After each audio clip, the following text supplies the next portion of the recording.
வணக்கம் கோபி. நீயா நான் ஷோ வந்து பார்த்தேன்.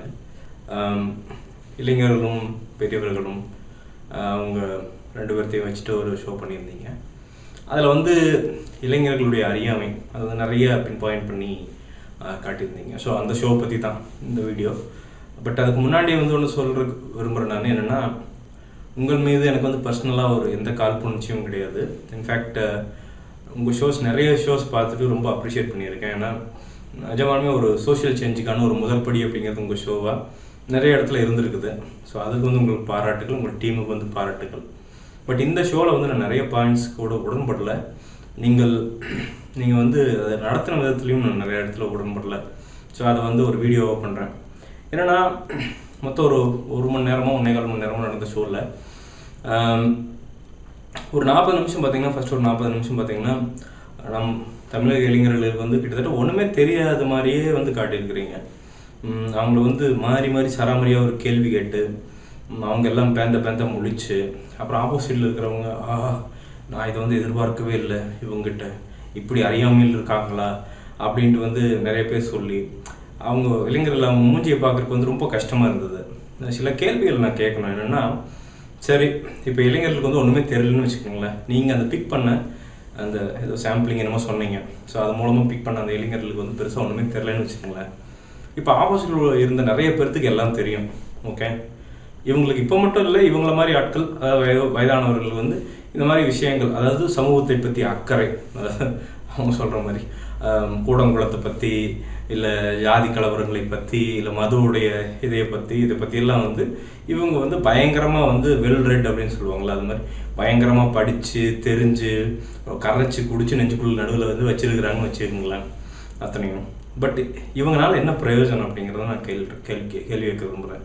அஃப்கோர்ஸ் அதில் வந்து சில பேர் வந்து சமூக மாற்றத்துக்கு வித்துட்டு இருக்கிறாங்க. பட் நான் பேசுகிறது மெஜாரிட்டி ஆஃப் பீப்புள். எல்லாருமே வாய மூடிட்டு தான் இருக்காங்க. ஸோ ஒன்றுமே செய்யாதவனுக்கும் அது தெரியாதவனும் கிட்டத்தட்ட ஒன்று தான்.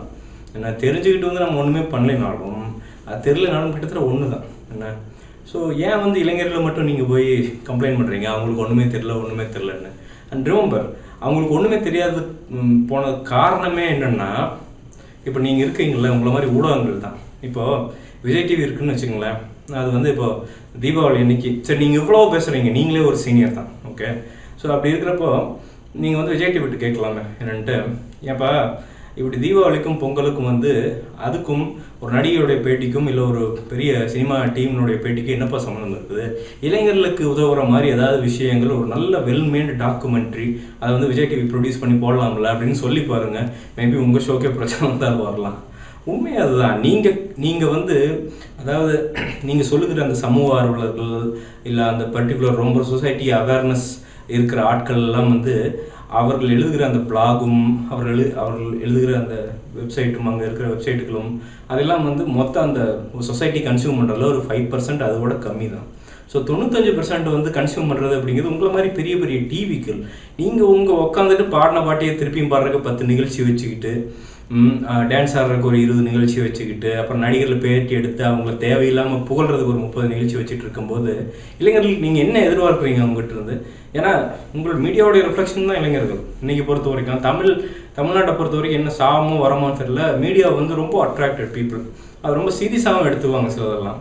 ஸோ அப்படி இருக்கும்போது வந்து நீங்கள் அவங்கள மட்டும் நீங்கள் வந்து நிச்சயமாக கம்ப்ளைண்ட் பண்ணவே முடியாது. அதுதான் செந்தமிழன் பேசினார்ல, அவர் வந்து கரெக்டாக பாயிண்ட் பண்ணி காமிச்சிருப்பாரு. ரெண்டு நம்மளுடைய கருத்துக்களை ஒரு சமூக சிந்தனையை வந்து இளைஞர்கள்கிட்ட கொண்டு போகிறதுக்கு கரெக்டான மீடியம் எதுன்னு தெரியாமல் அதை வந்து முடிச்சுட்டு இருக்கோம். அது வந்து நம்ம தப்பு தான் அப்படிங்கிறது வந்து செந்தமிழன் அவர்கள் சொல்லியிருப்பார். அதுதான் வந்து உண்மை. ஏன் அவங்கள ப்ளேம் பண்ணணும் அப்படின்னு செந்தமிழன் கேட்டிருப்பார். அதுதான் உண்மை. அப்புறம் நீங்கள் சொசைட்டியை எடுத்துக்கோங்க. சொசைட்டியில் வந்து ஒரு இளைஞர் இருக்கான்னு வச்சுக்கோங்களேன்.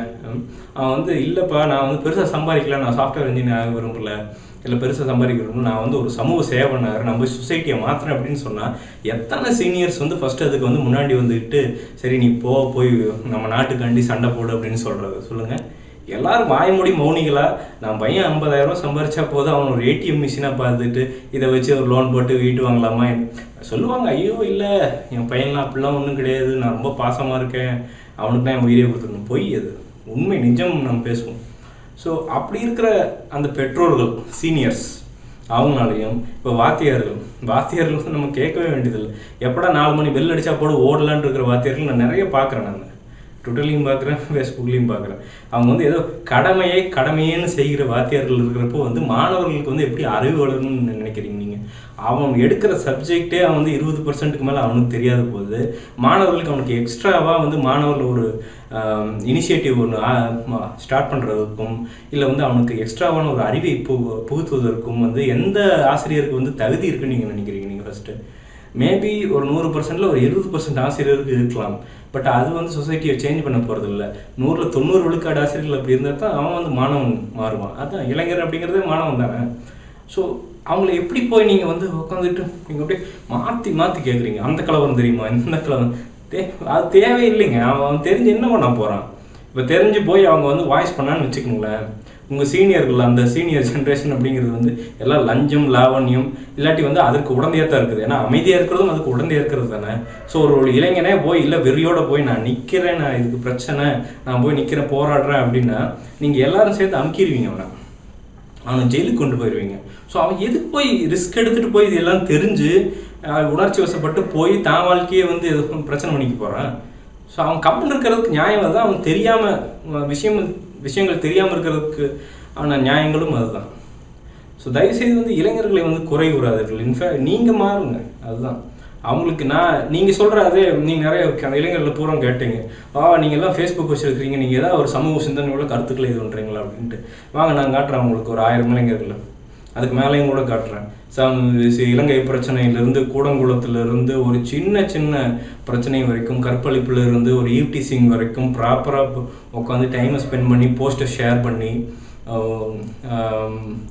அதை வந்து ஒரு சமூக விழிப்புணர்வை ஏற்படுத்திக்கிற இங்கே லட்சக்கணக்கான இளைஞர்கள் ஃபேஸ்புக்கில் இருக்காங்க.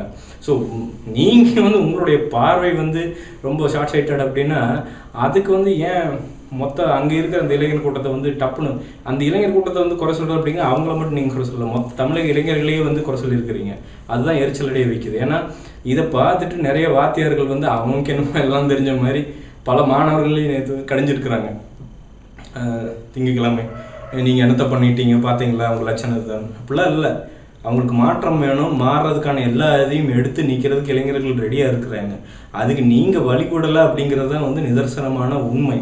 ஃபஸ்ட்டு சொல்லுங்கள், விஜய் டிவிகிட்ட போய் ஓப்பனாக சொல்லுங்கள், நீங்கள் மாற்றுங்க, இளைஞர்களுக்கான டாக்குமெண்ட்ரி நிறைய எடுத்துங்க. வேறு ஒரு கூடங்குளம் இருக்கா, அதுக்கான ஒரு டாக்குமெண்ட்ரி எடுத்து ரிலீஸ் பண்ணிடுவீங்களா நீங்கள்? ஃபஸ்ட்டு முடியுமா உங்களால்? கவர்மெண்ட்டு அப்போஸ் பண்ணி இல்லை கூடங்குளம் வந்து பயங்கரமானதான் அப்படின்ட்டு விஜய் டிவியோட ப்ரொடக்ஷன் நேமை போட்டு ரிலீஸ் பண்ண முடியுமா உங்களால்? யோசிங்க. ஸோ ஏன் போய் அவங்களுக்கு குறை சொல்கிறீங்க?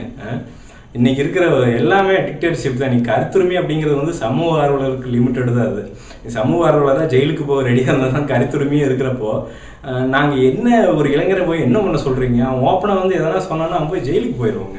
ஏன் இப்படி இருக்கிறீங்க நீங்கள்? ஸோ அதுதான் என் கருத்து. தயவுசெய்து இளைஞர்களை வந்து குறை கூறாதீங்க. அந்தளவுக்குலாம் நமக்கு தகுதி இல்லை. அவங்க வந்து சமூகத்தால் சீரழிக்கப்பட்ட ஒரு மக்கள், ஒரு பகுதி மக்கள், அவ்வளோதான். ஸோ சமூகம் மாறினா அவங்களும் மாறிக்குவாங்க. அதுவும் போக இவங்க இந்த பெருசு அப்படியே சாதாரண சமூகத்துலேருந்து அப்படியே மேலே இன்னொரு டேபிள் போட்டு உட்காந்துட்டு பேசுகிற மாதிரி பேசுகிறாங்க பார்த்தியா? அவங்களும் ஒன்றும் செவ்வாயில் இல்லை, அவங்களும் இந்த சொசைட்டிக்குள்ளே தான் இருக்காங்க. ஸோ அவங்களும் இன்னமும் ஐயோ அப்படிங்கிறாங்க, என்னமோ தெரியாத மாதிரி இப்படி இருக்காங்களே அப்படிங்கிறாங்க. அவங்களுக்கு எல்லாம் தெரியும். ஸோ ஒரு டிபேட்டில் ஸ்கோர் பண்ணி அந்த கலர் டிவி வாங்குறதுக்காண்டியெல்லாம் பேச வேண்டாம்னு சொல்லுங்கள். அதை தாண்டி நிறைய பேசலாம். அதுதான் இன்னும் ஷோ ப்ரெசன்டேஷனையே மாற்றுங்க. அவங்கள வந்து ஃபஸ்ட்டு இளைஞர்களை கம்ஃபர்டபுளாக உட்கார விட்டு ஃப்ரீயாக அவங்க பர்சனல் ஒப்பீனியனை மேபி ஒரு வீடியோ கூட ரெக்கார்ட் பண்ண சொல்லுங்கள். மேபி மாற்றி வந்து ஒப்பீனியனில் நிறைய வரலாம். அவங்கள திங்க் பண்ண விடுங்க. தயவுசெய்து திங்க் பண்ண விட்டிங்கனாவே வந்து அவங்க நிறைய கருத்துக்களை வந்து வெளியில் கொண்டு வர்றதுக்கு அது ஒரு பாலமாக இருக்கும் அப்படிங்கிறது என்னுடைய கருத்து. வாழ்த்துக்கள் உங்கள் ஷோக்கு. இன்னும் நிறைய இந்த மாதிரி இன்ட்ரெஸ்டிங்கான டாபிக்ஸ் வந்து நான் எதிர்பார்க்குறேன். நன்றி, வணக்கம்.